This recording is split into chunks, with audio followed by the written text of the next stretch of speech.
Europe 1, au cœur de l'histoire. Franck Ferrand.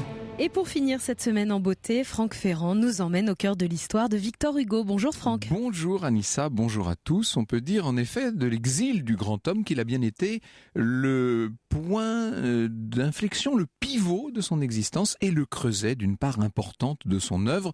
Vous m'avez compris, c'est à Jersey et à Guernesey que nous nous rendons cet après-midi en compagnie de Jean-Marc Ovas. Et à 15h, nous serons rejoints par le directeur de la maison de Victor Hugo, Gérard Audinet. Oui, pour visiter avec lui les demeures d'exil de Victor Hugo, Marine Terrace, Hauteville House. Un petit peu d'iode anglo-normand dans ce début de week-end sur Europe 1.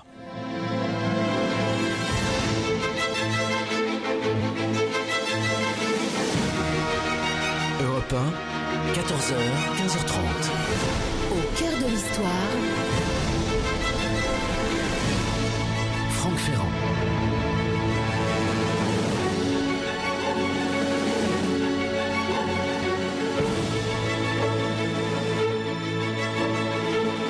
Nous sommes à Bruxelles le 12 décembre 1851. Un ouvrier typographe du nom de Jacques Firmin Lanvin débarque sur le quai de la gare du Midi. Personne ne lui prête vraiment attention. Nous sommes 10 jours exactement, 10 jours après le coup d'État de Louis-Napoléon Bonaparte, qui avait été élu président de la République en 1848, en décembre 48. Or, sous l'identité d'emprunt de ce Lanvin se cache en réalité un homme qui a défié le gouvernement, un homme de génie qui incarne, qui résume à lui seul son époque, Victor Hugo. Ses activités de résistance l'ont contraint à l'exil. Or, cet exil va durer près de 2 décennies, pendant lesquelles il se consacrera à ses plus grandes œuvres, un exil qui donc commence à Bruxelles. Ce 12 décembre, une amie de Juliette Drouet vient chercher Hugo à la gare du Midi. Elle le conduit à l'hôtel de la Porte Verte, nous sommes 31 rue de la Violette, où Victor Hugo va demeurer quelques semaines avant de s'installer carrément sur la Grand Place de Bruxelles. Il écrit à sa femme Adèle: « Je mène une vie de religieux, j'ai un lit grand comme la main, 2 chaises de paille, une chambre sans feu, ma dépense en bloc est de 3 francs 100 sous par jour, tout compris. Nous sommes pauvres, ajoute Hugo, j'use mes vieux souliers, j'use mes vieux habits, c'est tout simple, toi tu supportes les privations, les souffrances même, souvent l'extrême gêne, c'est moins simple puisque tu es femme et mère, mais tu le fais avec bonheur et grandeur. » Bon, quelques mots qui ne coûtent pas cher, somme toute, dans une lettre à Juliette. Datée du 21 mai 1852, Hugo écrit « Je suis proscrit, ruiné, banni, dépouillé, vaincu, mais le ciel est bleu en moi. » Dans ses carnets du 22 janvier 52, il note « J'aime la proscription, j'aime l'exil, j'aime la pauvreté, j'aime l'adversité, j'aime tout ce que je souffre pour la liberté, pour la patrie, pour le droit. J'ai la conscience joyeuse. » Il dira également « En vous retirant tout, on vous a tout donné. » À Bruxelles, Hugo passe le plus clair de son temps à travailler sans relâche à un pamphlet vengeur qu'il écrit avec une indignité, une férocité sans pareil, un pamphlet contre le nouveau régime et qu'il va intituler Napoléon le Petit. Bonaparte est un homme de moyenne taille, froid, pâle, lent, qui a l'air de n'être pas tout à fait réveillé. C'est un personnage vulgaire, puéril, théâtral et vain. Ce dictateur s'agite, rendons-lui justice, convient l'écrivain. Il ne reste pas un moment tranquille. Il sent autour de lui avec effroi la solitude et les ténèbres. Ceux qui ont peur la nuit chantent, lui se remue. Il fait rage, il touche à tout, il court après les projets. Ne pouvant créer, il décrète, il cherche à donner le change sur sa nullité. C'est le mouvement perpétuel. Mais hélas, cette roue tourne à vide. Hugo sait très bien qu'en publiant ce brûlot, il s'expose à certaines gênes, à la persécution, disons-le, et d'autant qu'une loi sanctionne désormais les délits de presse commis à l'étranger par des Français. Victor Hugo va donc devoir bientôt partir. Alors où aller ? il songe à l'île de Jersey. Tous les proscrits disent qu'on y est admirablement, écrit-il à Adèle le 19 avril 52. Il se rendra à Jersey depuis Anvers avec Charles, tandis qu'Adèle et sa fille l'y rejoindront par un bateau au départ du Havre. Victor Hugo a prévenu Juliette Drouet, qui embarque également pour Jersey, mais discrètement, elle, sur un autre paquebot. Il ne faut pas bien sûr qu'on sache qu'elle l'accompagne. Le 1er août 1852, Hugo s'apprête donc à traverser la Manche à la rencontre de l'atmosphère envoûtante et humide, mélancolique et solennelle des îles anglo-normandes. La scène du départ nous est décrite par Jean-Marc Ovas. À 3h de l'après-midi, les convives échauffés accompagnèrent Victor Hugo comme un seul homme sur le quai d'Anvers, où le Ravensbourne allait appareiller pour Londres. La foule était déjà au rendez-vous comme un violent orage qui ne la dispersa pas. Les femmes agitaient des mouchoirs, les hommes criaient « Vive Victor Hugo !» Alexandre Dumas, qui arborait un magnifique gilet blanc et dont la tête haute dépassait toutes les autres, voulut être le dernier à embrasser Victor Hugo. Cet épisode, aussi mémorable que les adieux de Fontainebleau, le contraste mêlé de larmes et de pluie entre le gilet blanc et l'habit noir, le bonheur collectif sur la terre et le deuil maritime de soi-même, le jour encore belge et la nuit anglaise, Waterloo et Sainte-Hélène, tout cela aura sa place dans le poème des Contemplations dédié au grand Alexandre. Et là on cite Hugo. Toi debout sur le quai, moi debout sur le pont, vibrant comme deux luttes dont la voix se répond. Aussi longtemps qu'on put se voir, nous regardâmes l'un vers l'autre, faisant comme un échange d'âmes. Et le vaisseau fuyait, et la terre décrut, l'horizon entre nous monta, tout disparut. Une brume couvrit l'onde incommensurable. Tu rentras dans ton œuvre éclatante, innombrable, multiple, éblouissante, heureuse, où le jour luit, et moi, dans l'unité sinistre de la nuit. Un extrait du 3e mouvement de la sonate numéro 17 de Beethoven, La Tempête sur Europe 1. Restez avec nous cet après-midi. Franck Ferrand vous emmène au cœur de l'histoire de Victor Hugo et vous parle de son exil. Victor Hugo a quitté Bruxelles, direction Jersey, et la suite, c'est dans un instant sur Europe 1. Europe Au cœur de l'histoire. 1, Europe Au cœur de l'histoire. 1, Franck Ferrand. Nous sommes cet après-midi sur Europe 1 au cœur de l'exil de Victor Hugo, qui, on vient de le voir, quitte désormais Bruxelles pour s'installer à Jersey, cette île anglo-normande. Alors justement, je me demandais, avant de reprendre son itinéraire, ces îles anglo-normandes, elles sont plutôt anglo ou plutôt normandes ? Elles sont un peu les deux, disons-le. Elles sont tout près de la France, Ouais. vous savez. Ce sont les Channel Islands, comme les appellent les Anglais. Elles ne sont pas françaises, bien qu'elles aient une culture normande et qu'elles soient de langue française. En vérité, sans appartenir directement, sans être intégrées au Royaume-Uni, elles relèvent de la couronne d'Angleterre. C'est un peu subtil tout ça. Elles ont été peuplées il y a très longtemps, au 9e siècle avant notre ère, par des Celtes, bien sûr. Les Normands s'en sont emparés dès 933. Or, vous savez qu'en 1066, évidemment, Guillaume, le Normand, le duc de Normandie, devient le roi d'Angleterre. Et en 1204, quand le roi Jean Santerre, dont nous parlions, eh ben voilà, vous voyez les liens entre les émissions, lorsque Jean Santerre perd la Normandie, les îles, donc anglo-normandes, comme nous les appelons nous, lui restent fidèles. Et évidemment, si Victor Hugo choisit cette terre d'exil, c'est que il n'est plus sous le droit français, il va bénéficier du droit d'asile anglais, un peu subtil, mais sans avoir à parler anglais, puisqu'évidemment on y parle français dans ces îles.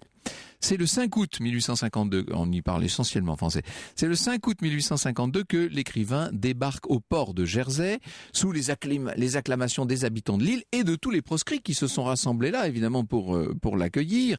Et plutôt que la pluie, plutôt que le brouillard et cette mer un peu déchaînée, Hugo trouve un ravissant pays. Je le cite. Tout y est beau ou charmant. On passe d'un bois à un groupe de rochers, d'un jardin à un écueil, d'une prairie à la mer. S'il y avait de beaux exils, Jersey serait un exil charmant. C'est le sauvage et le riant mariés au beau milieu de la mer, dans un lit de verdure de 8 lieues carrés. La famille Hugo s'installe dans une maison au bord de la mer, une maison un peu isolée. Quant à Juliette, elle s'installe seule de son côté dans un petit appartement d'un cottage du nom de Nelson Hall, un appartement que l'écrivain a loué pour elle, c'est toujours le même principe. Elle lui écrit « Nous verrons si la vue de l'océan nous inspirera mieux que la grande place de Bruxelles et si mon cottage sera plus fêté que la chambre du passage Saint-Hubert. » Oh la pauvre, effectivement, la vue de l'océan va inspirer Hugo et devant ce vaste horizon, il écrit chaque jour des vers, j'allais dire à la douzaine, pardon. Face à la mer, le poète se révèle dans toute sa dimension. Il faut travailler ou périr d'ennui et de néant, dit-il. Le résultat de ce travail, ce seront les châtiments, bien sûr, et puis plus tard, ce sera les contemplations. Hugo a structuré ce recueil qui va paraître en France en 1856 en deux parties. 1831-1843, c'est l'autrefois doux et agréable, et 1843-56, l'aujourd'hui sombre et funeste. La coupure, mais la coupure, vous aurez remarqué la date, 1843, c'est la mort de sa fille, bien sûr. La disparition tellement dramatique de Léopoldine, à qui un grand nombre de poèmes sont dédiés. Demain dès l'aube, à l'heure où blanchit la campagne. Vous connaissez ça, je m'en dirai. Ouais, je sais que tu m'attends.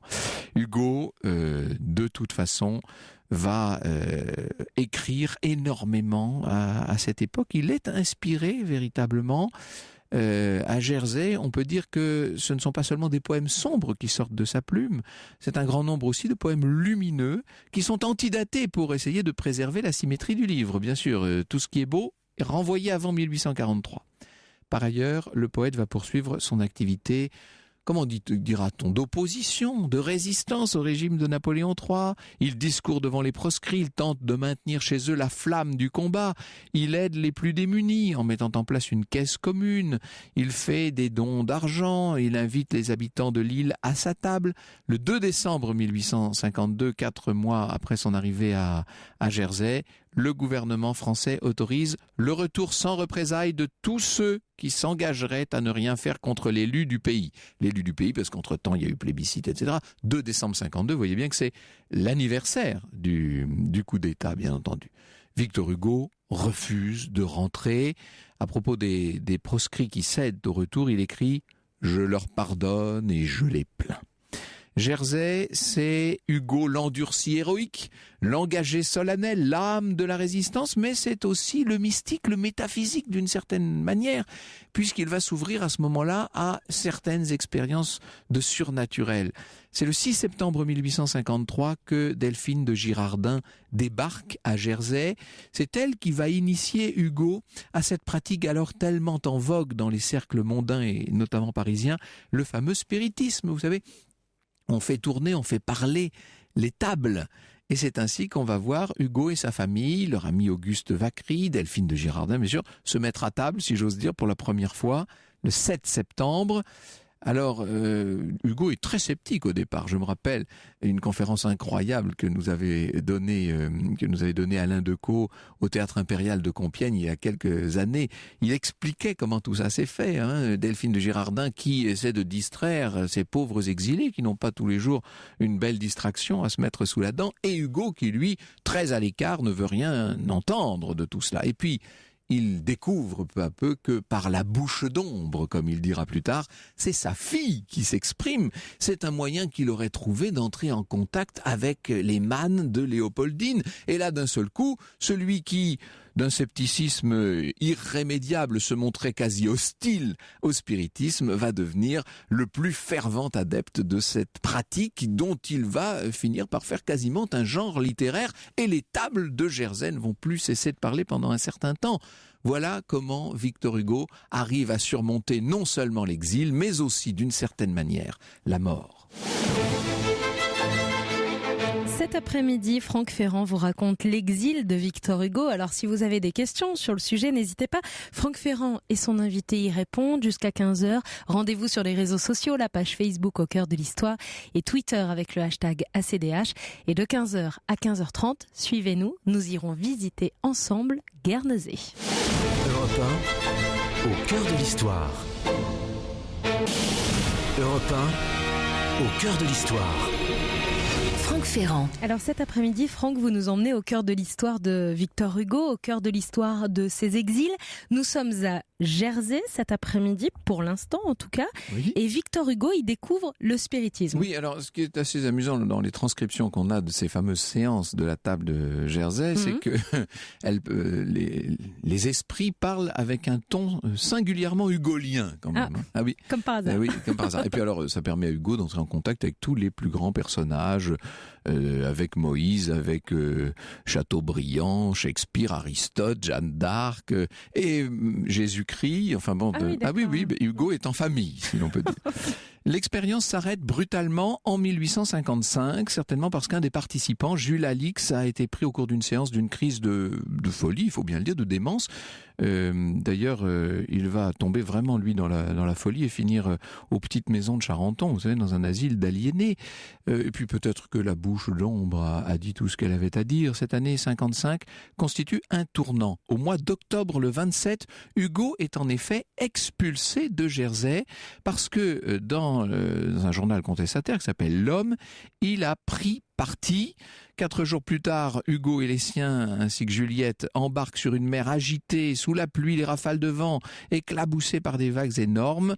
Les voilà partis vers une autre île anglo-normande, toute proche, c'est Guernesey. Nous verrons quelles ont été les circonstances précises du départ de Victor Hugo de Jersey et pourquoi. Qui d'abord lui en a voulu et pourquoi. L'immense succès qu'ont rencontré les Contemplations, et un succès qui lui a apporté 20 000 francs de droits d'auteur, lui permet de faire l'acquisition d'une maison près du port de Saint-Pierre. La maison s'appelle Hauteville House et désormais, Victor Hugo sera propriétaire, n'ayant plus la patrie, je veux avoir le toit, dit-il. Il ne pourra plus se faire expulser de Guernesey, c'est au moins l'avantage. Il va y rester 14 ans. Hauteville House est une ancienne demeure de corsaires au style très anglais, dans laquelle vont naître sous la plume du maître des lieux ses plus grands romans. La maison est aménagée dans un style qui n'est pas sans rappeler d'ailleurs en partie celui de la maison de la place des Vosges à Paris, vous savez, encombré d'objets, de mobilier chargé de symboles. Il y a le fauteuil des ancêtres, le portrait de Léopoldine, et tous ces objets évidemment sont marqués du sceau du poète. Véritable autographe de 3 étages, un poème en plusieurs chambres, dira Charles Hugo.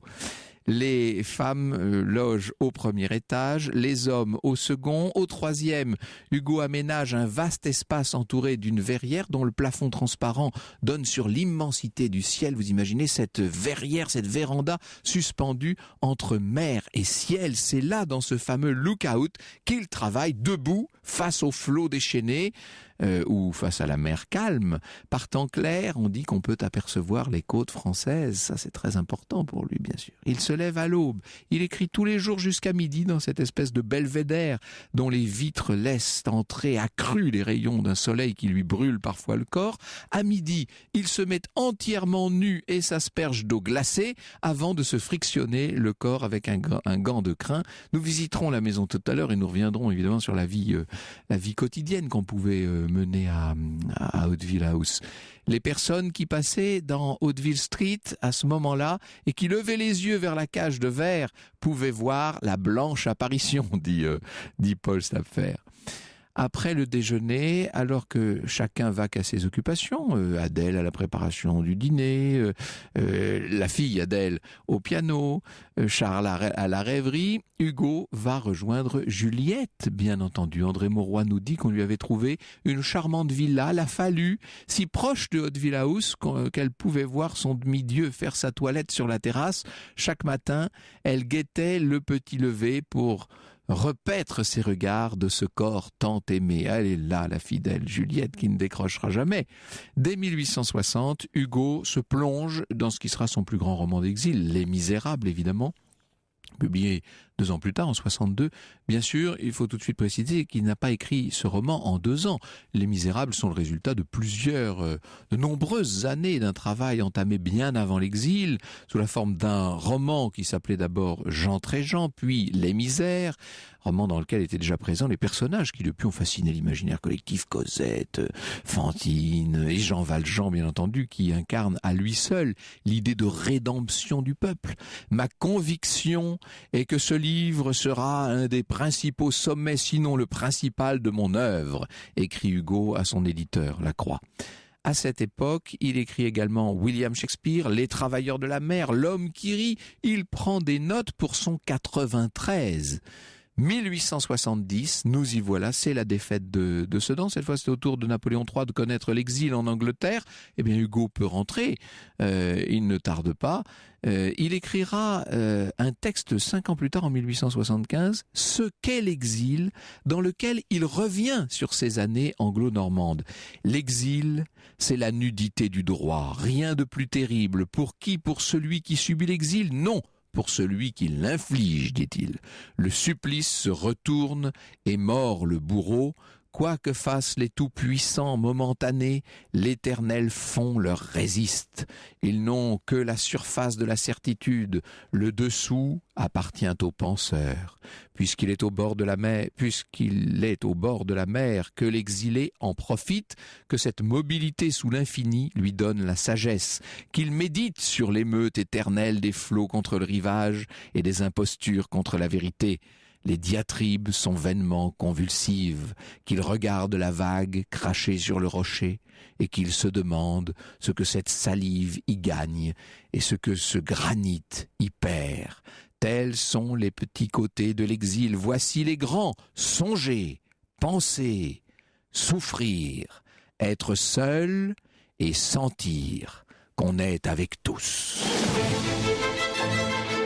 Bonjour Jean-Marc Ovas, merci d'être avec nous pour parler de l'exil de Victor Hugo, de ce creuset qui a été évidemment la longue période d'absence du poète et en même temps de ce que ça lui a apporté, je dirais ce que ça a apporté à sa postérité. Nous venons à tout cela avec vous dans un instant. Au cœur de l'histoire. Sur Europe 1. Europe 1, au cœur de l'histoire. Franck Ferrand. Au cœur de l'histoire de Victor Hugo cet après-midi et de son exil, d'abord à Bruxelles, puis à Jersey et Guernesey. Cet exil, nous allons le revivre avec Jean-Marc Ovas. Il est directeur de recherche au CNRS. Il a publié Victor Hugo avant l'exil, Victor Hugo pendant l'exil, tout cela chez Fayard. Et il devrait publier prochainement Victor Hugo pendant l'exil 2 et Victor Hugo après l'exil. Voilà, comme ça ce sera complet. Alors, Jean-Marc Ovas, ce que je voudrais, si vous êtes d'accord, c'est que nous revenions quelques instants, mais pour préciser un peu les choses, sur la période précédant l'exil. C'est-à-dire qu'on a évidemment de Victor Hugo l'image de l'opposant absolu à Napoléon III, d'un grand ennemi à son régime. Ce qu'il faut dire, c'est qu'après avoir été un familier du roi Louis-Philippe, Victor Hugo avait commencé par être un partisan du prince président de Louis-Napoléon Bonaparte. Un partisan par défaut. Par défaut, disons voilà. qu'il y avait deux candidats. Il y en avait un qui ne voulait absolument pas, qui était le général Cavaignac, qui avait tiré sur le peuple, etc. Et vraiment, il ne voulait pas de lui. Donc, il a rallié à la fin, de façon un peu surprenante, parce qu'on aurait plutôt attendu qu'il soutienne Lamartine, mais Lamartine était perdu, il y avait plus personne pour lui. Donc, à la fin de l'année, à la première élection présidentielle au suffrage universel, à la fin de l'année 48, il a pris le parti, et avec son journal et son parti, il a pris le parti de Louis-Napoléon Bonaparte, qui se présentait avec un vernis socialiste, comme il dira plus tard. C'était un candidat plutôt centre-gauche quand il se présente. Et puis, il se rend compte assez vite qu'il a fait une erreur, voyant que la politique de Louis-Napoléon Bonaparte consiste à revenir sur tout ce qu'il a promis et petit à petit mettre en place les hommes de son entourage proche et mener une politique intégralement opposée à celle qu'il avait promise. Donc parallèlement, Hugo passe dans l'opposition, progressivement. Voire même à rétablir l'empire de son oncle Napoléon Ier. Ah bien sûr, rapidement, au bout d'1 ou 2 ans, on comprend quel est son but. Et donc quand Hugo passe vraiment dans l'opposition, c'est au moment où il franchit le Rubicon, Louis-Napoléon Bonaparte, c'est au moment où il fait un coup d'État parce que il n'arrive pas à obtenir la majorité à l'Assemblée suffisante pour lui permettre de réviser la Constitution et de se présenter une deuxième fois. Donc il fait un coup d'État et ça c'est le moment donc il transgresse sa parole, il revient sur ce qu'il a promis et c'est le moment vraiment définitif où Hugo passe dans l'opposition et prend la tête de l'opposition. Et là, il n'a pas d'autre choix que de fuir. Donc dans un premier temps... Si, d'abord il essaye de mener la tête de l'opposition, il essaye de réveiller le peuple, il signe de son propre nom, ici, un appel aux armes, ce qui n'est pas rien. Mais le peuple, il y a eu les épisodes de juin 48 dont il se souvient, le peuple a été un peu lâché par la République quelques années auparavant et refuse de prendre le parti de la République. Et donc, Hugo, pendant 10 jours, reste à Paris pour essayer de voir s'il n'y a pas possibilité de soulever le peuple. Et bien sûr, il n'y arrive pas. Et donc, voyant cela, sachant qu'il est poursuivi, il est rentré dans la clandestinité, il dort dans une adresse différente chaque soir ou tous les 2 soirs, il finit par, comme vous l'avez raconté, prendre... Juliette Drouet lui procure un papier, des faux papiers, et il s'habille en ouvrier typographe, en bleu de travail, et voilà. Donc c'est comme ça qu'il quitte la France par la gare du Nord pour, comme tous les proscrits de l'époque, pour la frontière la plus proche, c'est-à-dire la Belgique. Voilà. Oui, c'est pas encore le Victor Hugo aux cheveux à la crinière blanche et à la grande barbe. Il n'est pas barbu, ça, oui. On a toujours du mal à y penser parce qu'il a eu la barbe finalement assez tard, au moment de la publication des Misérables, pas avant. Donc ceci dit, il était quand même déjà assez connu puisque il n'y avait pas encore la photographie, mais il y avait des lithographies, il avait été quand même suffisamment représenté. Et caricaturé aussi d'ailleurs. Et caricaturé, bien sûr. Mais donc là, il se déguise, il est très mal, il sort de 10 jours de clandestinité, il est mal rasé, il a une allure d'ouvrier. Oui, c'est crédible. Ça peut être crédible. Il va d'ailleurs s'installer à Bruxelles dans des conditions assez modestes. Très modestes. Donc il part en laissant tout derrière lui. La chose la plus importante qu'il laisse et que Juliette lui apporte quelques jours plus tard, c'est la fameuse malle au manuscrit qui contient les Misérables, la première partie des Misérables, entre autres, et bien d'autres œuvres. Et donc elle le rejoint quelques jours plus tard avec la fameuse malle au manuscrit. Son intention à l'époque, c'est d'écrire contre le coup d'État, d'écrire contre ce... Oui, il était donc représentant du peuple, il était député, et il estime que son mandat ne s'est pas terminé de cette façon brutale, et donc son but c'est de témoigner, de continuer son mandat en témoignant par écrit de ce qu'il a vu, c'est-à-dire les massacres sur les grands boulevards et tout ce qu'il a vu du coup d'État, et il veut en faire le récit. Il veut écrire l'histoire d'un crime. Il veut écrire l'histoire d'un crime, absolument, et ça lui prend beaucoup de temps puisque il veut devenir historien, ce qui n'a pas encore été véritablement dans sa vie. Donc il raconte ce qu'il voit, mais ça suffit pas. Il interviewe vraiment tous ceux qui ont franchi la frontière, donc tous les proscrits, et il essaye de raconter un panorama le plus complet de ces quelques journées de décembre. Quel est son état d'esprit à ce moment-là ? Il est très en colère. Il franchit la frontière extrêmement en colère, furieux et exalté, avec vraiment la mission qu'il sent, dont il est investi, de représenter la France dans tout ce qu'elle a de meilleur, alors que c'est un usurpateur qui a pris le pouvoir en France. On ne verra jamais l'histoire d'un crime publié. On la verra beaucoup plus tard parce que il est rapidement débordé par la tâche puisqu'il travaille énormément et les papiers s'accumulent. C'est à ce moment-là que, débordé par le travail qu'il a, il se dit j'arriverai pas à le finir tout de suite. Donc il passe au pamphlet Napoléon le Petit. Il le reprendra bien des années plus tard.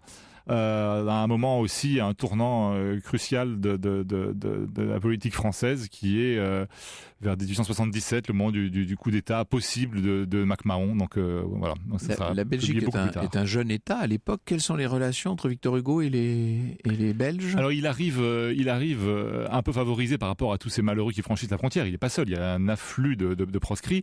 Lui était une personnalité très importante de la monarchie de Juillet, et donc il a déjà fréquenté, il connaît le bourgmestre de Bruxelles, ce qui est Charles de Broekers, ce qui est déjà pas mal, et il connaît aussi le ministre de l'Intérieur, Charles Rogier. Donc c'est vraiment, il n'est pas accueilli à bras ouverts, mais beaucoup mieux que les autres, qui sont quand même assez pourchassés par la police, très poursuivis, ils n'ont pas le droit de s'installer, ils sont assignés à résidence dans différentes villes du royaume, de préférence les villes où on parle pas français pour qu'ils puissent pas faire de prosélytisme.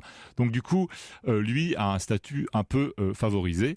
Simplement, on lui fait bien comprendre, comme il les connaît, c'est en termes amicaux, que s'il écrit quelque chose contre le voisin, contre la France, il faudra qu'il s'en aille. Oui, et c'est ce qu'il va faire, puisqu'il publie le fameux Napoléon le Petit. Donc il n'est pas expulsé, il part de lui-même, mais il savait très bien qu'il était expulsé à partir du moment où il serait resté, au moment où il publie. Quand il s'embarque vers les îles anglo-normandes, le livre est sous presse.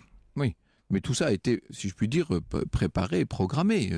Il n'est pas obligé de partir parce qu'il a publié. Il savait qu'en publiant, il partirait. Donc il a organisé son départ. Oui, mais il a évité à la Belgique de l'expulser, ce qui n'aurait pas manqué de se passer. Alors il choisit donc l'île de Jersey. Je disais qu'il avait choisi les îles anglo-normandes parce qu'on y parlait français. C'est la raison ? On y parlait français. Si vous y allez aujourd'hui, vous verrez qu'on y parle plus du tout français. Et on y parlait un peu plus qu'aujourd'hui, mais pas non plus beaucoup. C'était quand même déjà anglophone de façon majoritaire, mais on pouvait quand même s'exprimer en français.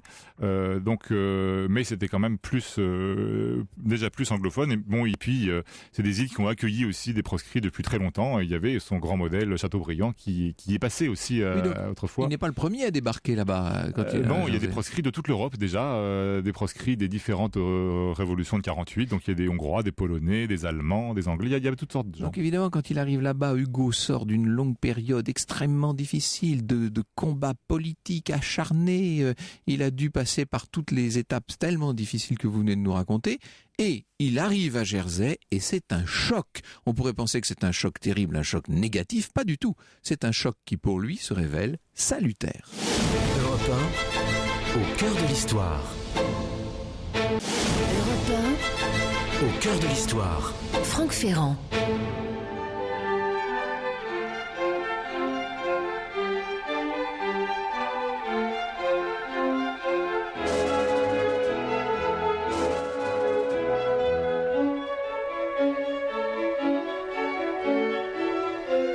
Cet après-midi sur Europe 1, nous sommes au cœur de l'histoire de Victor Hugo et de ses exils avec Jean-Marc Ovas. Il est directeur de recherche au CNRS. Alors Jean-Marc Ovas, nous sommes donc à Jersey et Victor Hugo découvre la nature forte, pure, j'allais dire à l'état brut. Oui, c'est un véritable choc puisque finalement il a été essentiellement citadin pendant toute sa vie, jusque-là.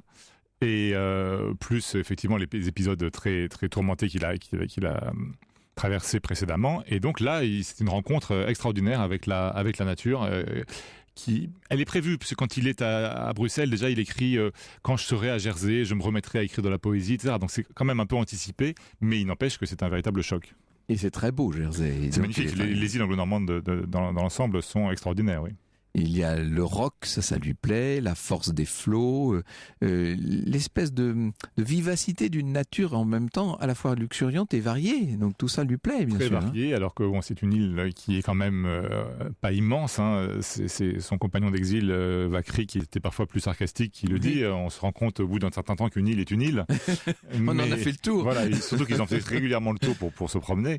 Mais c'était une île avec des paysages extrêmement variés, ne serait-ce qu'entre la côte sud et la côte nord, par exemple, il y a on peut trouver tout ce qu'on veut. Alors que fait Victor Hugo quand il n'écrit pas ? Comment est-ce qu'il s'occupe, si je puis dire, dans cette île de Jersey ? Il se promène beaucoup, parce que de tout temps, Baudelaire le raconte, mais on a bien d'autres témoignages, il compose en marchant.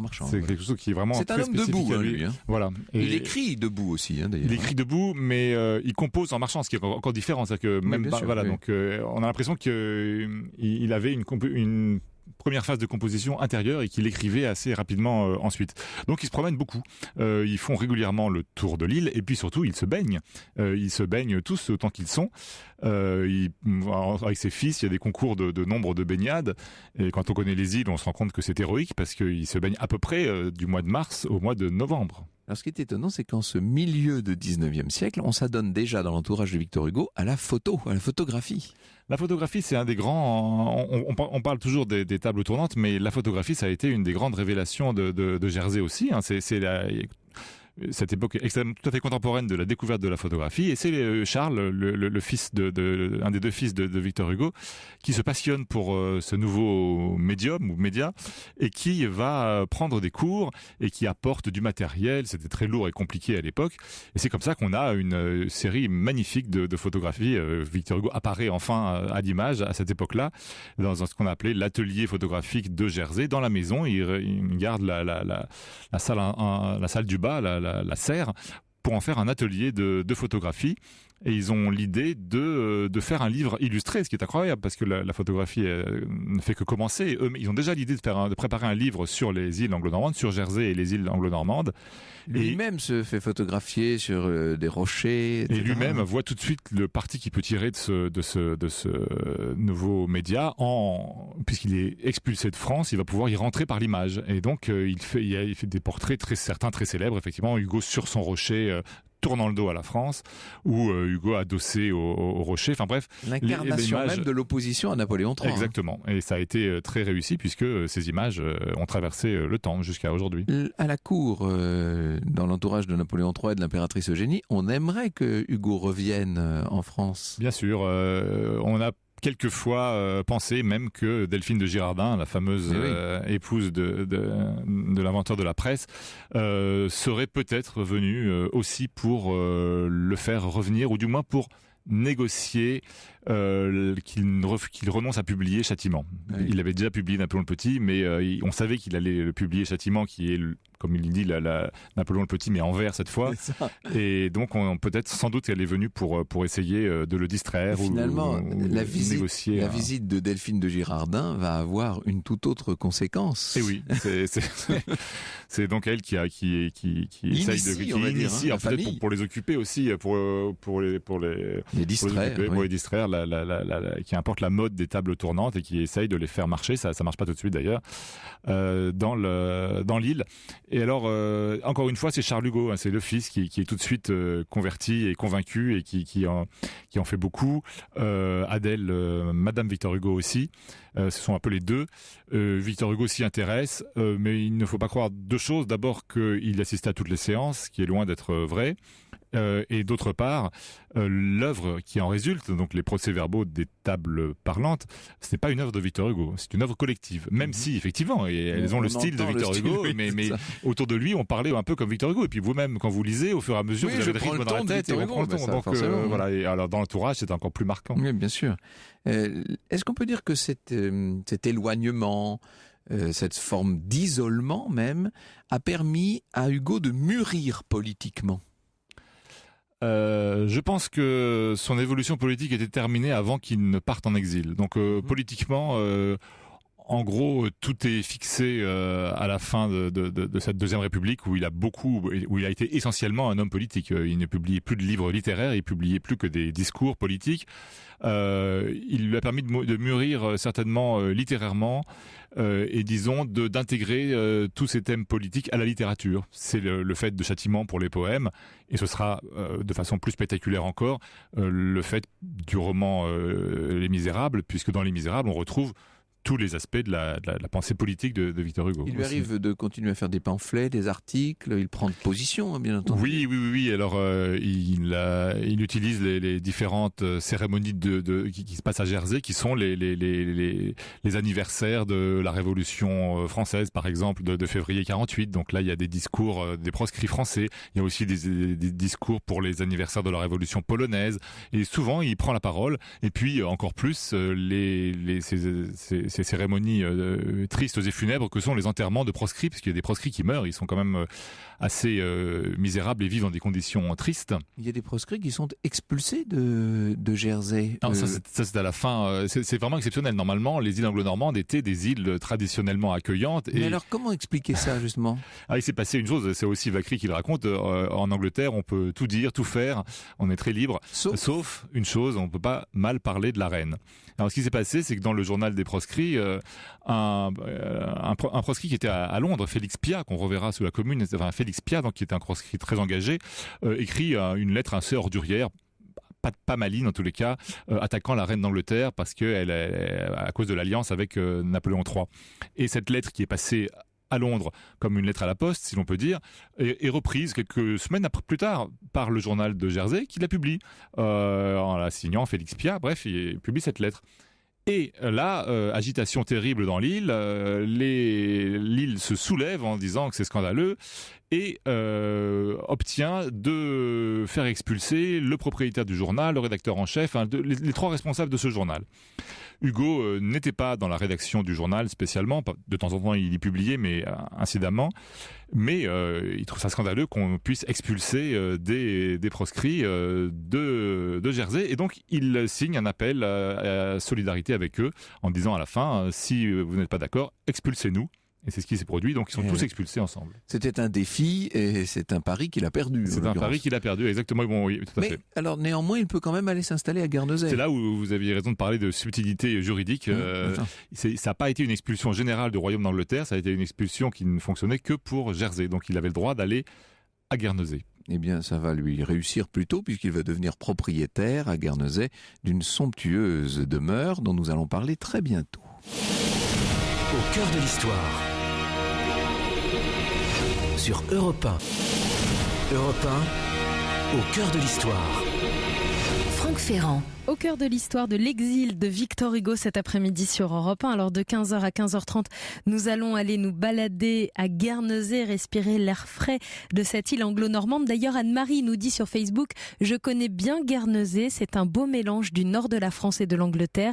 Des petits pubs confortables où le temps s'est arrêté, des plages qui ne peuvent qu'inspirer un poète. » Voilà une description de Guernesey. Vous pouvez vous aussi venir nous parler de Guernesey. Et cette visite, nous allons la faire avec Gérard Audinet, qui est directeur des maisons de Victor Hugo de Paris et de Guernesey, qui vient de nous rejoindre. Bonjour Gérard Audinet, Bonjour. Merci d'être avec nous. La maison de Victor Hugo à Guernesey est un véritable lieu de pèlerinage aujourd'hui, il faut le dire. Oui, un lieu de pèlerinage un peu limité parce qu'on ne la visite que d'avril à septembre. Il ne faut pas trop de monde pour ne pas l'abîmer justement. Il faut la préserver. Mais c'est un endroit qui est resté, sinon intact, disons, en très très bon état en tout cas. Hein. Presque en bon état. Les décors ont forcément un peu souffert parce qu'il y a beaucoup de textiles dans les décors de Victor Hugo. Donc c'est pour ça qu'on lance une grande campagne de restauration. Mais le public qui entre, il est forcément sous le choc, très ému souvent. Et il y a une révélation. Ils ont l'impression qu'ils comprennent enfin Victor Hugo. Oui. C'est peut-être là qu'il faut aller le chercher d'une certaine manière. C'est là qu'il va devenir l'homme de l'exil. Jusqu'ici, à Bruxelles, de façon transitoire et de façon non moins passagère à Jersey, il avait été un peu un exilé forcé. Il devient un exilé de choix à Guernesey. Enfin, c'est moi qui dis ça, hein, Jean-Marc Ovas. Il devient un exilé de choix à partir de 59. Le 15 août 59, amnistie générale sans condition décrétée par Napoléon III. Donc à partir de 59, jusqu'à 59, aucune raison de rester il est proscrit. À partir de 59, il est effectivement proscrit volontaire, mais il a dit qu'il ne rentrerait pas avant la chute de l'Empire, donc il se tient à cela. Voilà, ça peut durer longtemps, il voit bien que ça peut durer longtemps. Hein, en 59, Napoléon III est déjà malade, mais on ne le sait pas. Hein. Non, mais dans la dédicace des travailleurs de la mer qui est dédiée à l'île de Guernesey, il dit bien mon asile actuel, mon tombeau probable. Donc il pense vraiment qu'il va mourir en exil. Alors il y a tous ceux qui s'en vont évidemment, parce que lui reste, mais il voit, j'allais dire les rats quitter le navire, l'expression n'est pas très aimable ni très élégante, mais en tout cas il voit un certain nombre de proscrits choisir de rentrer. Oui, finalement. Presque tous rentrent en 59, ça a été très long quand même déjà, et presque tous, sauf quelques exceptions évidemment. Et s'il n'en reste qu'un, c'est voilà, ça. Donc il n'en reste pas qu'un, mais il n'en reste pas beaucoup, ça c'est sûr. Donc il devient beaucoup plus isolé à partir de 59. S'il devait n'en rester qu'un, je serais celui-là. D'où vient cet entêtement de Victor Hugo? Il a compris que ça faisait maintenant partie de... Ah non, c'est pas un entêtement, mais il n'a jamais reconnu à Napoléon III, qui prend pour ce qu'il est, c'est-à-dire un usurpateur, le droit de l'exiler. Donc le fait qu'il lui octroie le droit de revenir, il n'a pas plus le droit de lui octroyer le droit de revenir qu'il avait le droit de le faire partir. Donc non, il est cohérent avec lui-même. Là, il est cohérent et infiniment orgueilleux, mais c'est un bel orgueil. Non, c'est pas de l'orgueil. C'est pas le seul exemple dans l'histoire de l'humanité de quelqu'un qui refuse de revenir avant la chute d'un régime, je pense. Oui, mais vous n'attribuez pas ça à une dimension orgueilleuse. Vous pensez que c'est plutôt une question de cohérence, simplement. Bien sûr. Ce n'est que de la cohérence. Bien sûr. Il a dit, il l'a écrit, il va pas revenir. Il va pas revenir. Il ne va pas se déjuger. Bien sûr, oui. Mais il n'y a pas d'orgueil là-dedans, dites-vous. Bon, écoutez, je vous laisse la responsabilité de cette analyse. Il va donc falloir qu'il s'installe, en tout cas. Oui, alors on oublie souvent quand on voit Villaos, mais Hugo n'a jamais été propriétaire de sa vie. Donc quand on va visiter la place des Vosges, tout le monde pense qu'il était propriétaire. Là, pas du tout. Il a toujours été locataire. Donc il achète à Guernesey. Et pourquoi il achète? Parce que les lois de Guernesey sont différentes de celles de Jersey. À Jersey, un étranger ne pouvait pas acheter. Je pense que ça n'a pas changé d'ailleurs. Ne pouvait pas, sauf conditions particulières, ne pouvait pas acheter. À Guernesey, ils avaient le droit d'acheter. Un étranger pouvait acheter. Et donc, et en étant propriétaire, à ce moment-là, il pouvait plus être expulsé. Donc, ça faisait vraiment beaucoup de raisons pour lui faire acheter une maison. Alors, nous allons voir dans un instant ce qu'il a acheté.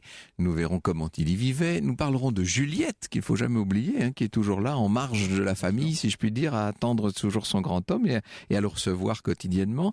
Tout ça s'achève brutalement à la chute du Second Empire. Il s'attendait à la défaite de 1870. Je pense qu'il a été surpris, un peu comme tout le monde d'ailleurs. Ça a été d'une rapidité et d'une brutalité relativement inattendue.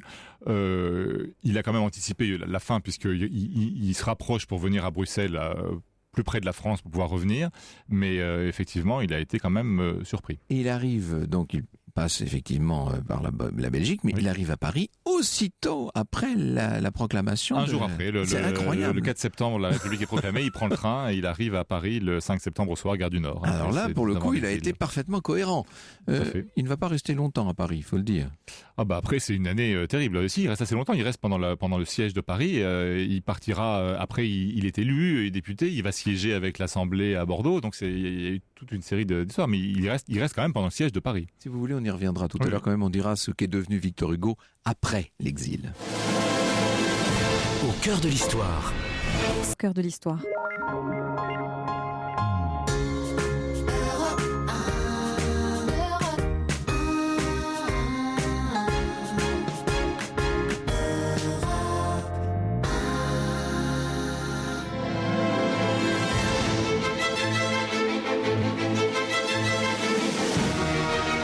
Europe 1, 14h, 15h30. Au cœur de l'histoire. Franck Ferrand. Nous sommes au cœur de l'histoire de Victor Hugo depuis 14h sur Europe 1. Alors pour tout vous dire, nous allons visiter Guernesey. Nous avons pris la Ferrand Mobile jusqu'à Granville. À Granville, nous avons pris nous avons pris le ferry pour 1h30 environ de traversée. Et nous voilà donc maintenant à Guernesey pour découvrir la maison de Victor Hugo. Et cette visite, nous allons la faire jusqu'à 15h30 avec Gérard Audinet, qui est directeur des maisons de Victor Hugo de Paris et de Guernesey. Il faut dire, Gérard Audinet, tout à l'heure nous allons visiter la maison dans le détail, mais ce qu'il faut dire, c'est que le terme maison de Victor Hugo, là, n'est pas du tout exagéré, puisque c'est une maison conçue par Hugo pour Hugo, et il était chez lui pour une fois. Il était propriétaire. Il était propriétaire, il payait le droit de poulage à la reine, c'est-à-dire 2 poules par an, que je regrette de ne plus payer aujourd'hui. Elle aussi, je le crois d'ailleurs. Et il n'y a pas 1 centimètre carré de la maison qui ne soit l'œuvre de Victor Hugo.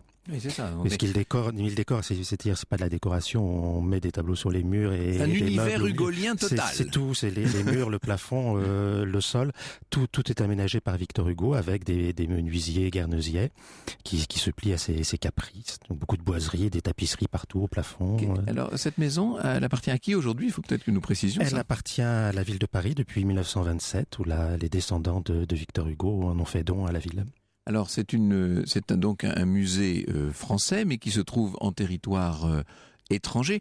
Nous allons dans quelques jours recevoir Monsieur Dancoine Martineau, qui s'occupe de la maison de Longwood à l'île de Sainte-Hélène. C'est un peu différent parce que à Longwood, on est en territoire britannique, certes, mais avec un bénéfice, d'un privilège d'extraterritorialité.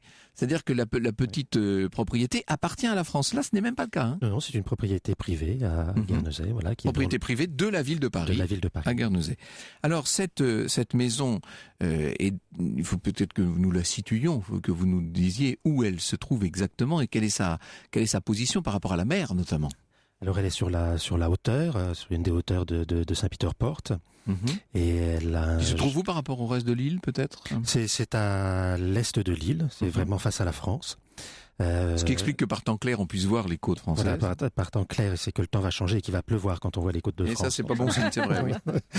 Et donc, sur la hauteur, il y a la maison qui est dans la rue d'Hauteville. Et de là, on voit un vaste panorama depuis le Fort Saint-Georges jusqu'à Saint-Sampson en balayant Jersey au loin quand il fait beau, Sark et Herm. Donc la maison est restée très très fidèle à ce qu'elle était du temps de Victor Hugo, mais elle a besoin de travaux et nous avons donc besoin de la générosité de nos auditeurs. C'est le moment de lancer un appel. Absolument, j'en un appel. Vous pouvez donner.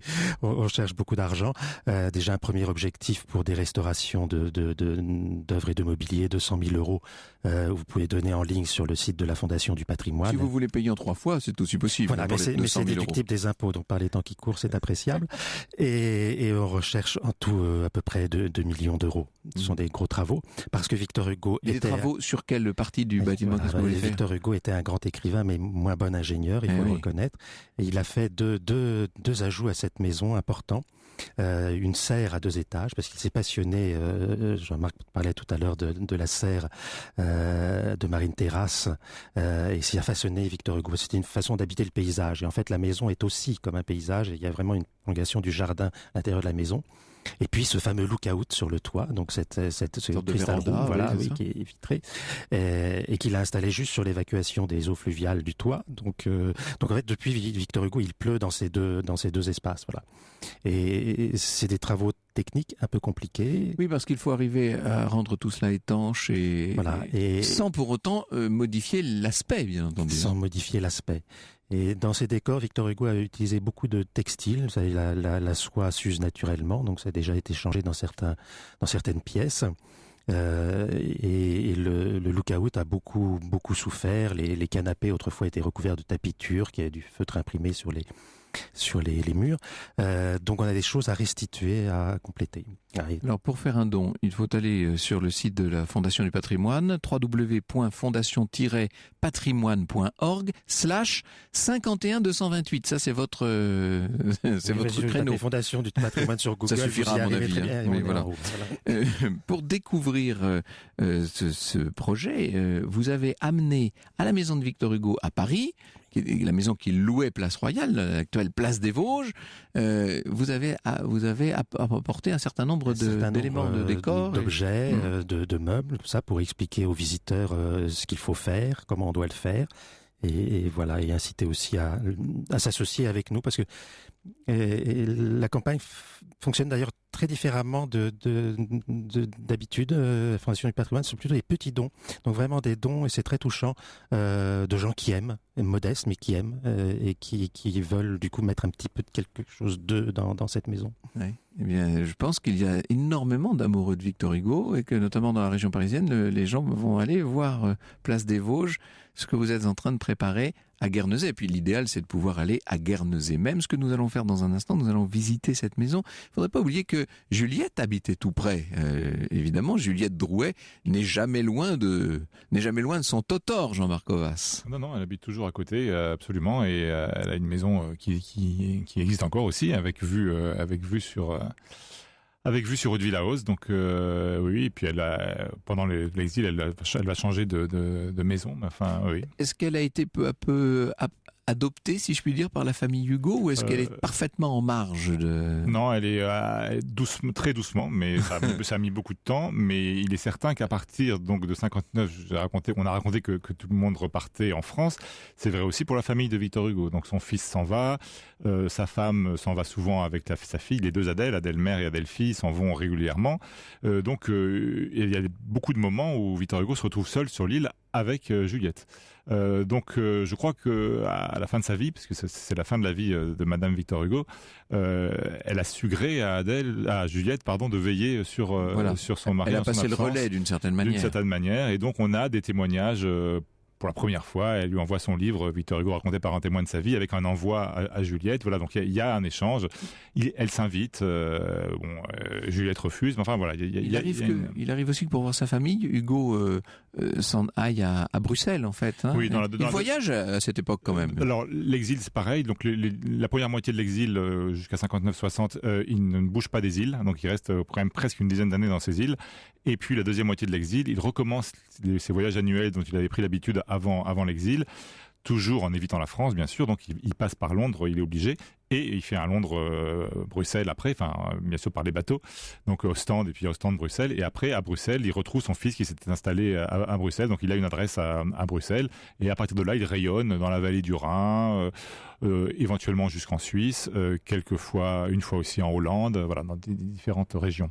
Souvent la vallée du Rhin. Gérard Audinet s'est muni des clés, ça tombe bien. Nous allons, si vous le voulez bien, visiter maintenant cette maison tellement célèbre, cette maison j'allais dire du bout du monde, en tout cas du bout des flots, cette maison de Victor Hugo, Hauteville House à Guernesey. Europe 1, au cœur de l'histoire. Attends, je me trompe ou t'étais chez Éléphant Bleu? T'as vu ça? J'ai ma carrosserie éclatante. Ce serait pas l'opération coup d'éclat de printemps? Mais si! Du 3 au 15 mai, Éléphant Bleu t'offre 40% de lavage en plus. 40% en plus? Mais c'est Éléphant mieux. Éléphant Bleu, plus pro, plus propre. Conditions et centres participants sur éléphantbleu.fr. 3, 2, 1, passage antenne. Mesdames, messieurs, bonsoir. L'actualité ce soir, l'affluence à Prémibel qui dépasse celle des votes pour les élections. Les esprits commencent à s'échauffer, semble-t-il. Prémibel brade tous ses parquets en stock. Parquet massif, stratifié, contre-collé, flottant, lame de terrasse sous couche. Alors, pas d'hésitation, votez Prémibel Parquet. Prémibel, 15 magasins en Ile-de-France. Retrouvez nos adresses sur prémibel-parquet.com. Prémibel, des parquets de haute qualité à prix plancher. À Neoma Business School, nos formations managériales donnent de l'élan à votre carrière et vous font accéder aux plus hautes fonctions de l'entreprise. Triplement accrédités et reconnus par les professionnels, nos programmes MBA et Exécutif MBA vous préparent au changement. Stages de leadership, learning expédition, séminaires de développement personnel. L'approche innovante de nos experts, basée sur l'expérience et l'immersion, vous donne les clés pour devenir un leader visionnaire et responsable. Plus d'infos sur neoma-bs.fr. Baron de l'Estac. Un amateur de vin pendant l'été cherchait un rosé de qualité. Baron de l'Estac débarque tout à trac. Pour un rosé qui change, pourquoi pas un Bordeaux? Goût framboise et pêche, en aimable duo, le Bordeaux rosé, frais et harmonieux. C'est moi pour vous servir, monsieur. En signe de réponse favorable, il mit Baron de l'Estac sur la table. Conclusion, on peut être Bordeaux et se boire bien frais. Baron de l'Estac rosé le prouve, s'il vous plaît. Baron de l'Estac, ce Bordeaux, c'est quelqu'un. Pour votre santé, attention à l'abus d'alcool. Europe 1, au cœur de l'histoire. Franck Ferrand. Nous vous proposons cet après-midi une visite de Hauteville House, la maison de Victor Hugo à Guernesey. Et cette visite, c'est Gérard Audinet, directeur des maisons de Victor Hugo de Paris et de Guernesey, qui vous l'a fait. Il ne faut pas être allergique aux escaliers parce que la maison, évidemment, s'étage sur plusieurs niveaux. Alors, entrons, commençons par le vestibule, si vous voulez bien, Gérard Audinet. Dès le vestibule, tout est dit. On a déjà un collage, on a tout le vocabulaire décoratif de Victor Hugo. On a un collage d'éléments assez étranges. On a des panneaux de bois qui sont découpés selon les dessins de Victor Hugo, qui servent de cadre à un C'est bien lui qui a fait tout ça, hein? Oui, il fait les dessins et avec ses menuisiers, il lui arrive de mettre la main à la pâte aussi. Et donc ces cadres qui servent à tapas d'Océanie, ce qui est assez rare à l'époque, il y a des nattes japonaises en bambou peintes, un papier mural des motifs végétaux, et puis surtout on est face à une colonne qui supporte ce qu'on appelle le frontispice, c'est-à-dire un cadre qu'il a réutilisé d'un artiste romantique et qui évoque Notre-Dame de Paris. Voilà, donc on rentre sous le patronage de Notre-Dame de Paris. On est déjà complètement dans l'univers de Victor Hugo, voilà, et c'est lui qui l'a voulu ainsi, d'une certaine manière. Et après, dans le second vestibule, on est entouré de boiseries, de meubles normands récupérés. On commence à avoir les premières maximes d'hygiène et de philosophie. Et puis, si on veut traverser la maison et ressortir dans le jardin, on passe dans le fameux couloir aux faïences. Alors là, il décore avec des services, mais vous auriez mis bêtement les faïences sur les étagères. Lui, il les met au plafond aussi. Voilà. Donc, et c'est comme ça dans toute la maison, avec beaucoup d'inventions, de poésie, de fantaisie. Il prend des dossiers de chaises pour faire des lambrequins de fenêtres. Enfin, voilà, il récupère des tas de choses. Quand on est dans ce couloir, il y a le billard. Le billard, qui est la pièce familiale, d'ailleurs qu'il va condamner à partir du moment où il va se retrouver tout seul. Donc le billard est à droite quand on avance. À droite quand on avance. Et en face, c'est la salle à manger. C'est la salle à manger, cette célèbre salle à manger qui est toute de bois de tapisserie, surtout de carreaux de Delft. Il y avec trônant au-dessus de la cheminée. Donc vous imaginez le repas de famille avec Madame Hugo à table, cette cheminée qui est surmontée d'une Notre-Dame de Bon Secours, qui est un cadeau de Juliette Drouet. Par où les visiteurs entrent-ils aujourd'hui ? Il faut peut-être qu'on explique ça. Par l'entrée normale, une première vestibule. Donc, nous montons, si vous voulez bien. Nous montons dans un escalier que nous espérons d'ailleurs restituer comme il était à l'époque, c'est-à-dire entièrement tapissé de feutre imprimé, non seulement sur le mur, mais aussi sur la rambarde. Donc on devait monter dans une espèce de labyrinthe de verdure, comme ça, jusqu'à la lumière du lookout. Oui. Et alors, la déco, là encore, des salons, salon rouge, salon bleu, tout ça, c'est l'esprit de Victor Hugo. Est-ce que d'autres ont participé quand même ? Est-ce qu'on avait le droit de lui donner des conseils ? Alors, des conseils, peut-être pas, mais Charles, toujours, qui est toujours dans la foulée de son père, intervient. Il achète des meubles, ça arrive aussi à François Victor.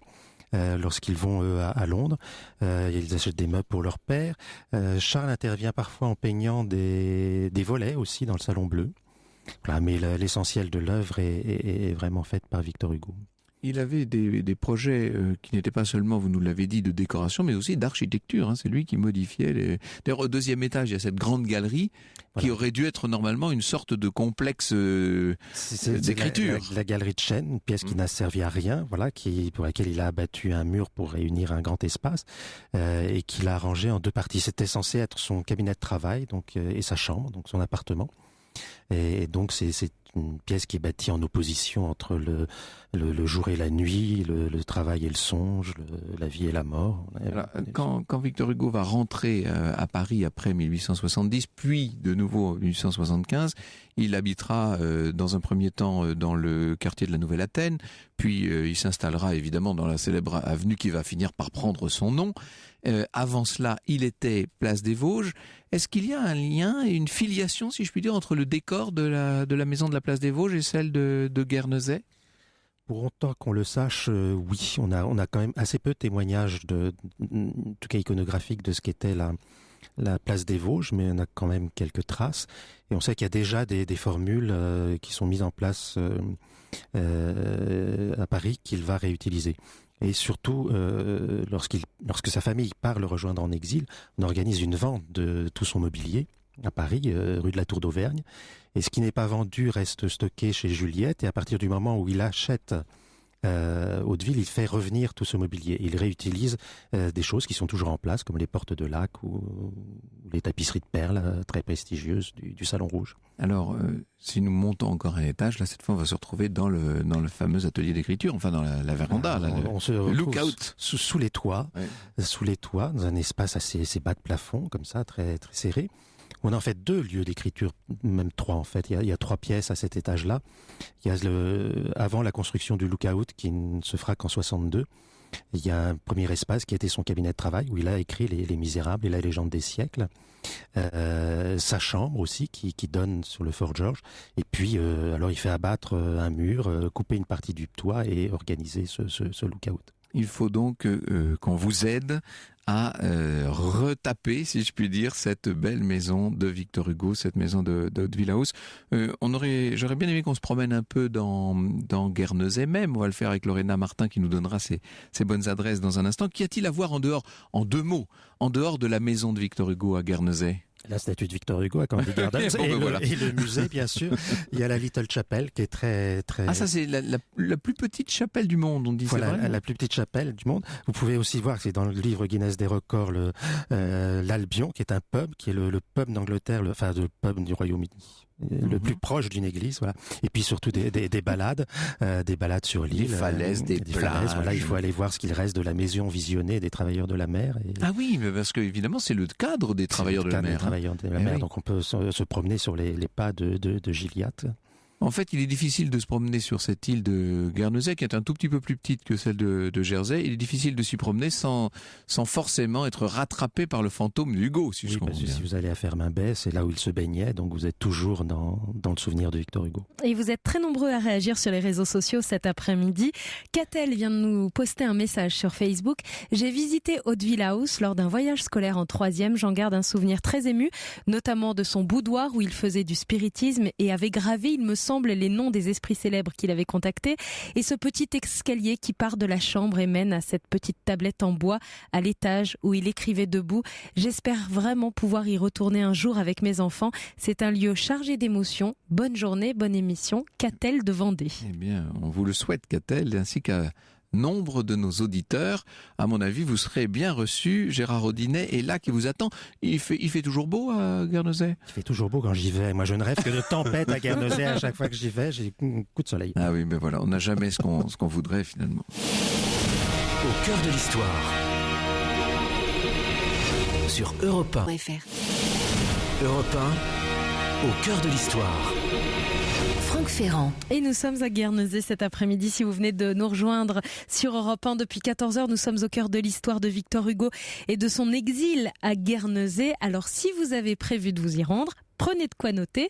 Voici les bons plans de Lorena Martin. Bonjour Lorena. Bonjour Franck. Alors, redisons peut-être à nos auditeurs comment on se rend à Guernesey. Depuis la France, parce qu'on peut aussi y aller depuis l'Angleterre, par définition. Exactement. On peut y aller par les airs, depuis Dinard, depuis Jersey, depuis Paris aussi, il y a une petite compagnie. Exactement. Donc au départ de Dinard, vous avez Aurigny.com où il y a des vols mais pas tous les jours. Et au départ aussi de Jersey et Paris avec Blue Islands et Aurigny.com. Et par la mer aussi. Et par la mer, voilà. Pour ceux qui n'ont pas le mal de mer, bien évidemment. C'est quand même mieux, non, me semble-t-il. Et au départ de Saint-Malo avec Condor Ferries, ou alors au départ de Dielette et Carteret avec Montchil Express. Et là, du 10 au 14 mai, va avoir lieu la 5e édition du Festival littéraire de Guernesey à Saint-Peter-Port, justement. Exactement, puisqu'à Guernesey, en fait, il y a de nombreux festivals autour de la randonnée, des fleurs et de la gastronomie. Mais là, puisqu'on a parlé de Victor Hugo, il faut mettre en avant donc du coup ce festival littéraire qui propose un mélange de rencontres et d'ateliers entre écrivains, acteurs, romanciers, biographes, auteurs pour enfants, dramaturges, etc. Tout un beau programme que vous pouvez regarder sur Internet sur guernseylitteraryfestival.com. Est-ce que vous nous avez trouvé un bed and breakfast, une chambre d'hôte dans la maison de Victor Hugo? Alors, dans la maison, non, mais très proche, oui. Vous avez notamment Pandora, qui est un hôtel très bon marché et très bien situé sur les hauteurs donc de Saint-Peter-Port, à proximité vraiment de Haute Villa, où vous êtes vraiment dans ce centre-là, idéal pour profiter de la capitale et des musées à pied. Et c'est une annexe, en fait, de l'hôtel Pandora, qui était la première maison de Juliette Drouet à Guernesey. Et donc, les chanceux pourraient même dormir dans sa chambre. Et Gérard Audinet nous dit que on peut louer la maison de la chambre de Juliette Drouet. Si on est entre nous, je vous donne le numéro de la chambre. La 20, voilà, vous demandez la 20. La chambre numéro 20, voilà. Vous serez avec Juliette Drouet. Exactement. Et donc sinon, vous avez d'autres... Voilà un secret qui n'en est plus un. Tout le monde va demander la chambre 20. La chambre 20. Sinon, vous avez d'autres adresses. En bed and breakfast, vous avez La Roche, qui est une demeure de style géorgien, entourée de jardins privés. Vous êtes à la fois c'est un petit peu la campagne et proche aussi des plages de sable de Guernesey. C'est situé au milieu de l'île, sur un point élevé, dans un cadre tranquille, avec la vue sur la mer au loin. Et je vous recommande quand même, sinon, le Old Government House Hotel, qui est l'ancienne résidence du gouverneur de Guernesey au XVIIIe siècle. Nettement plus chic, ça. Très chic. Et notamment, ils ont un afternoon tea, où vous pouvez aller donc prendre le tea time dans l'après-midi, donc vers 17h. C'est un salon où on se croit au château de Balmoral chez la reine. Et par beau temps, vous pouvez même le déguster donc dans le jardin. C'est très agréable. Vous avez des finger sandwich, une sélection de gâteaux. Quelles sont les spécialités? C'est ça. Alors les spécialités. Donc la cuisine de Guernesey en fait est encore très tributaire de la cuisine normande et britannique. Vous avez beaucoup de plats à base de beurre, de crème fraîche et aussi on va dire qu'on suit en faisant la moue. Et on va dire qu'on suit les coutumes. La méditerranéenne qui vient de Marseille et qui veut tout faire à l'huile d'olive. Ouais. Alors qu'il n'y a rien de meilleur qu'un peu de beurre et beaucoup de crème. Voilà. Et donc la majorité en fait des Iliens adoptent les coutumes britanniques en ce qui concerne le rythme des repas. Ils commencent par un petit déjeuner assez copieux, un déjeuner léger avec les crab sandwiches, les petits sandwichs au crabe avec un petit peu de mayonnaise. Le tea time dont je vous parlais, donc vers 17h avec la gâche mêlée. C'est une sorte de gâteau aux pommes, à la cannelle, noix de muscade et beurre. Bien évidemment. Bien sûr. Et bien sûr le dîner. Bon. il y a un marché, j'imagine. Vous avez le marché, oui, le plus grand marché de Guernesey où on retrouve tous les producteurs locaux qui a lieu tous les samedis au centre communautaire de Saint-Martin de 9h à 12h. Sinon, vous avez aussi le marché tous les jours à Saint-Peter-Port et Saint-Hélier. Et on produit des tomates à Guernesey, on produit des fraises aussi, bien entendu. Très très bonnes. Où est-ce qu'on peut déguster tout ça? Vous avez quelques restaurants à nous proposer, j'imagine. Oui. Je vous en propose 2, parce qu'après nous avons Alors bon, on va choisir pour le fish and chips. 2 adresses. Vous avez Christie's à Saint-Peter-Port où vous avez une très belle vue sur la terrasse, et The Cornerstone qui est le pub le plus proche de la maison de Victor Hugo à 5 minutes à pied, un incontournable, et le délicieux fish and chips est très copieux. 15 secondes à Lorena Martin pour parler quand même de quelque chose d'un petit peu plus gastronomique peut-être. La Réunion avec une vue là encore magnifique sur la mer, sur cette baie de Kobo, absolument sublime, et la salle du restaurant dispose de fenêtres panoramiques qui vous donnent toute la vue sur la baie, et vous avez des menus qui changent en fonction des saisons. C'est très agréable. Merci beaucoup Lorena Martin, merci à vous d'être venue nous parler de cette maison de Hauteville House et de cet exil de Victor Hugo qui n'est finalement jamais exilé dans nos cœurs. Victor Hugo est là, présent, il est dans l'inconscient collectif des Français. Et je passe maintenant la parole à Alessandra Sublet. Merci Franck Ferrand, la Cour des Grands arrive tout de suite, 15h30, 17h, et je vous souhaite un excellent week-end. Très bon week-end à vous, chère Alessandra. Nous nous retrouvons lundi, alors, Anissa. Samedi et dimanche, parce que c'est du 7 sur 7 cette semaine. Oui, demain, à la rediff à 14h consacrée à Jules Verne, et dimanche, à la place du grand rendez-vous, à la place de la politique, vous aurez de l'histoire de 10h à 11h. Mais de l'histoire un peu politique quand même. Mais de l'histoire politique, vous nous raconterez la vie de Madame Pompidou. Pompidou, voilà, c'est ça, Claude Pompidou. Et lundi, bien sûr, à partir de 14h. Bon week-end à tous.